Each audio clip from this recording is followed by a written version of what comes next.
I'm Max Dalton, and in this video, I'll show you how to disable the Meta AI comment summaries on all of your Facebook posts. Step 1. Open the Facebook app on your iPhone, iPad, or Android device, and then tap the menu icon in the menu on this screen. Step 2. Tap the Settings icon on this menu. The Settings and Privacy screen is displayed. Step 3. Navigate down to the Audience and Visibility section and then tap Post. Step 4. Tap to toggle off Allow Content Summaries on your post. Going forward, you'll no longer see Meta AI comment summaries on any of your Facebook posts.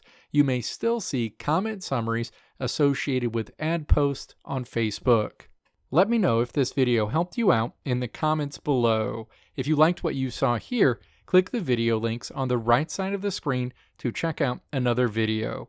Or click the logo on the left side of the screen to check out my tutorial website at www.maxdalton.how.